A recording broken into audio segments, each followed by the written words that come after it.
Bonjour à tous, j'espère que vous allez bien. Nous, on pète la forme. Une nouvelle semaine démarre de l'actualité sportive. Alors, en veux-tu, en revoilà. Ce matin, dans le cadre de ce programme, le menu, il est costaud. Avec le premier tour préliminaire de la Ligue des champions africaine, vous aurez les résultats complets dans un petit instant avec un gros plan sur le seul et l'unique représentant du Cameroun à ce niveau, Fovo Club de Baham. Nous parlerons également des élections à la Fédération camerounaise de football avec une date importante à ne pas oublier, celle du 24 septembre prochain, date à laquelle se tiendront les élections au sein des ligues départementales et régionales. Un clin d'œil aux playoffs up et down, aussi bien en première qu'en deuxième division. De très belles affiches à suivre à partir du 15 septembre prochain. Nous ouvrirons une page à l'international pour parler des internationaux camerounais qui ont brillé ce week-end. Choupo-Moting avec le Bayern, Junior Onana avec Bordeaux. Vous saurez tout dans un tout petit instant. Accrochez-vous.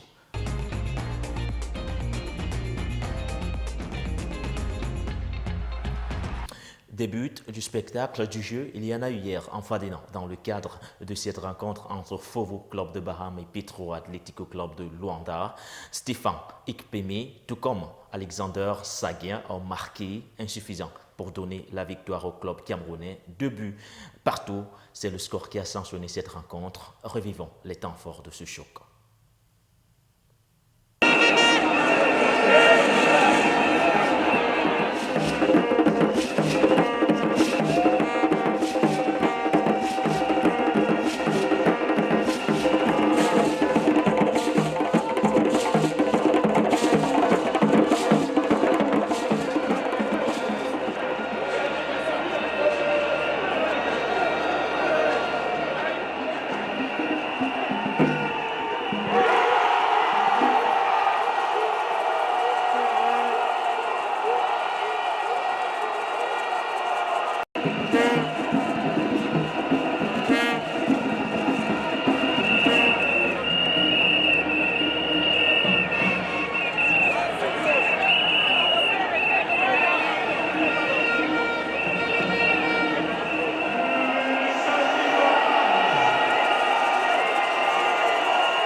« 21 ans donc après son dernier match à ce stade de la compétition, Fovo de Baham concède un nul et est désormais dans l'obligation de résultats en vue du second tour. Le match retour est quant à lui prévu pour le 18 septembre prochain.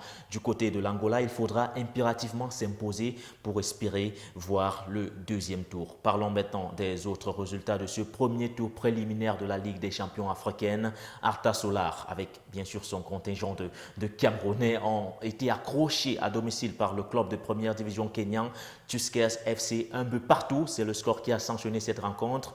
Alain Traoré, l'international burkinabé, a marqué côté Arta Solar. Alexandre Son et sa bande devront également sortir le grand jeu lors du match retour pour entrevoir sereinement le deuxième tour. Les autres résultats donc, Alali a été tenu en échec à l'extérieur, 2 buts partout par Fazil Kimana SC. Il faut dire également que Zanaco, club zambien, Zanaco FC réalise une bonne opération en s'imposant à l'extérieur 2-0 face à Konanga FC, club équato-guinéen.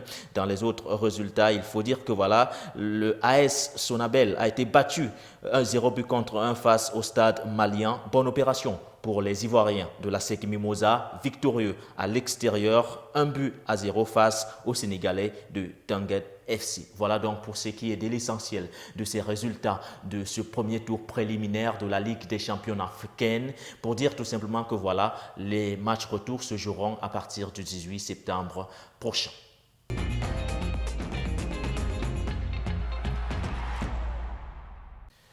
Refermons cette page africaine avec la Coupe de la CAF dont la première journée du premier tour préliminaire s'est également disputée ce week-end. Samuel Lind a été buteur avec les Futuro Kings. Victoire du club équato-guinéen 2-1. Lambert Guémé Arena a quant à lui disputé ses toutes premières minutes en Coupe de la CAF avec son nouveau club, le AS FAR de Rabat. Victoire 3-1 pour le club marocain face au Bœuf du Borgou. On tourne une petite page de transition juste derrière. On vous parle des élections à la FECAFOOT.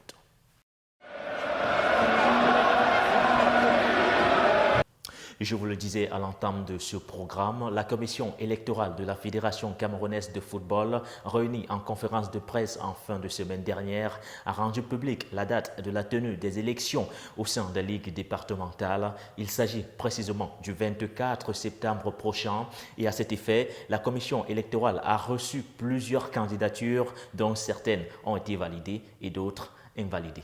Écoutons cet élément. La commission électorale a reçu de nombreuses candidatures au poste de président, vice-président des conseils d'administration, des ligues et des délégués aux assemblées régionales. Des personnes ont manifesté leur intérêt dans tous les départements concernés par le processus.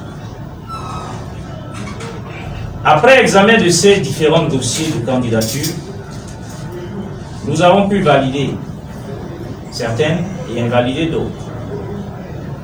La décision irrelative vient d'être publiée. Après cette étape, suivra la convocation des délégués pour la tenue de l'Assemblée générale élective le 24 septembre 2021 dans les chefs-lieux des régions.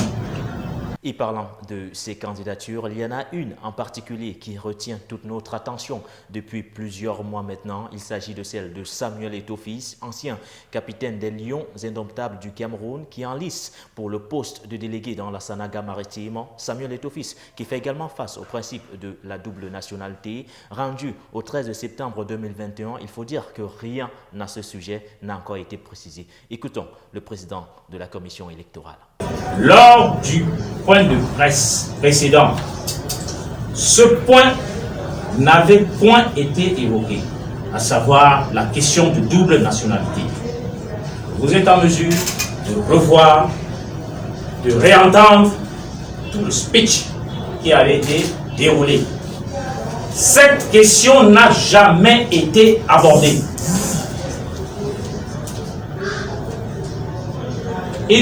Cette question ne pouvait même pas l'être. Elle ne pouvait même pas être abordée. Pourquoi? Parce que nous étions à l'étape de l'identification des globes. Uniquement des globes. Et c'est ce qui a été fait. En tant qu'organe à caractère juridictionnel, nous nous prononçons sur les dossiers, sur des litiges précis. Nous ne donnons pas des avis sur des éventualités. Lorsque la question, si elle vient à se poser, se posera à la commission sera en mesure de donner une réponse parfaitement compatible et en application stricte des textes applicables. À 3 mois de la 33e édition de la Coupe d'Afrique des Nations de football qui aura bien évidemment lieu au Cameroun, il est difficile d'imaginer une fédération camerounaise de football sans un exécutif en place. Le challenge est de taille pour la commission électorale. Comment comprendre que notre pays, devant abriter la CAN, le fasse sans FECAFOOT disposant d'un exécutif élu? Nous pensons que ce pays est différent de celui qu'on aime à présenter comme foireux, corrompu, incapable de poser des actes utiles et constructifs. Nous avons une vision différente, une compréhension autre. Le monde du football nous scrutera pendant plus d'un mois. Durant cette période, le Cameroun sera le miroir de la planète football. Nous nous sommes assignés une mission. Nous sommes déterminés à la réaliser. À cet effet, le Cameroun organisera la CAN avec une fédération de football disposant d'un exécutif élu dans le respect strict des règles régissant ce processus et des textes en vigueur. Quittons maintenant les bureaux pour les terrains où se joueront les playoffs aussi bien en première qu'en deuxième division.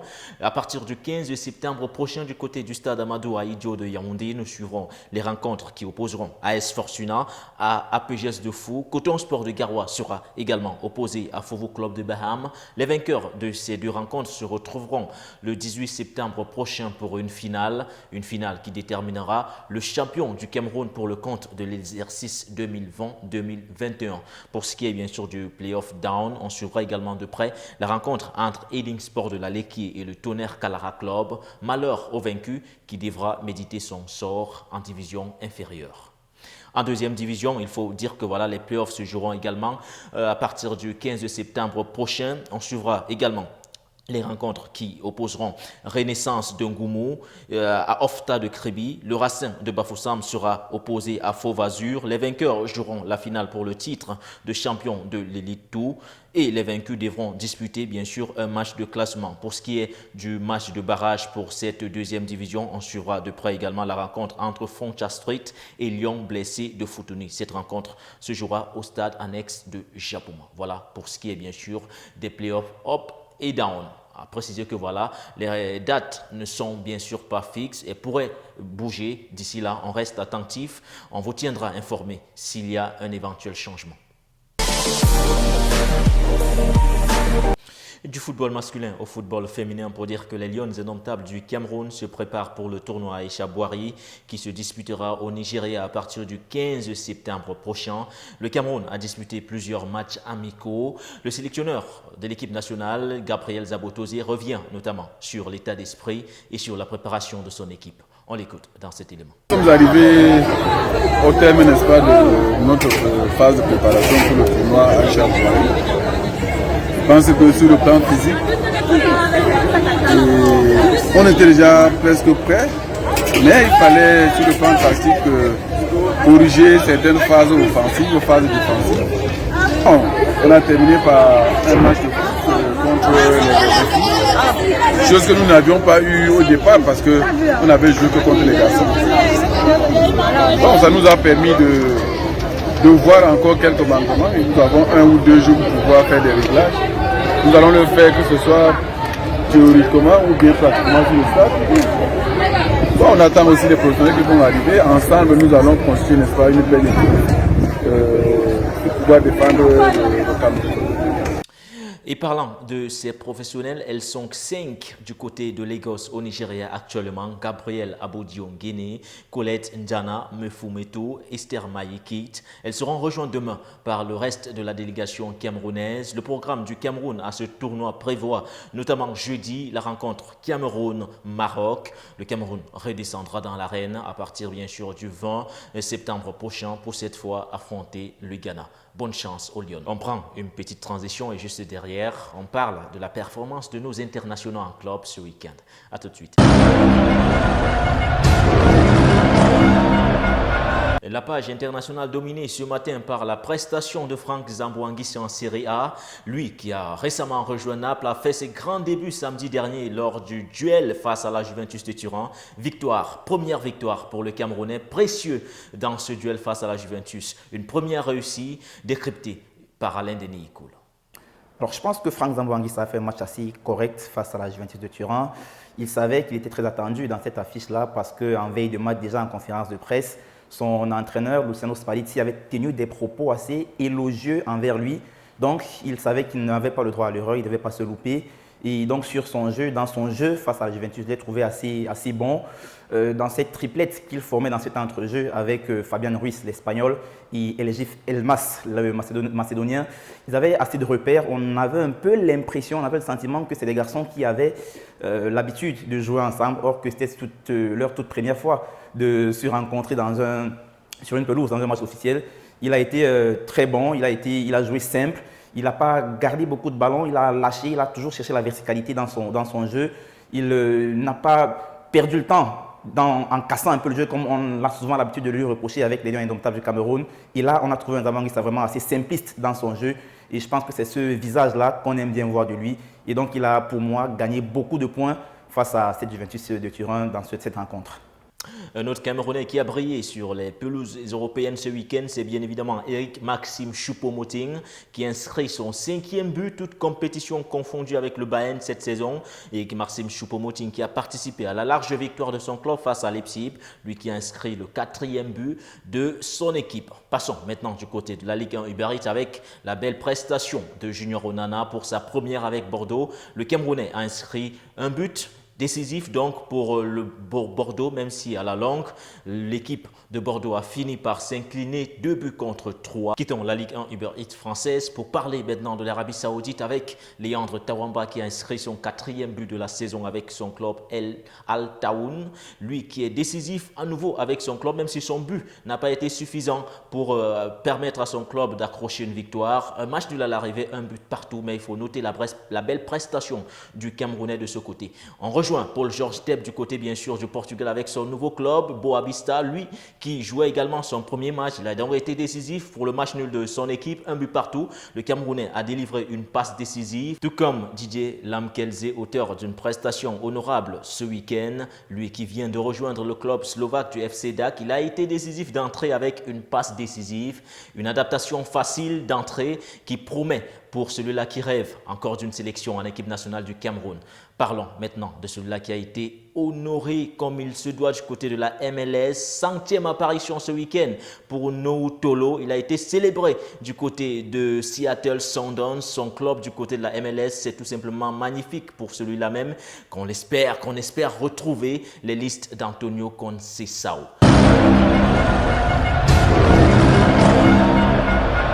Voilà, c'était donc tout pour cette première de la semaine. Merci de nous avoir suivis. N'oubliez pas de vous abonner via bien sûr nos différentes plateformes Facebook, YouTube, WhatsApp, Twitter. Faites-y un tour, likez, partagez, abonnez-vous surtout.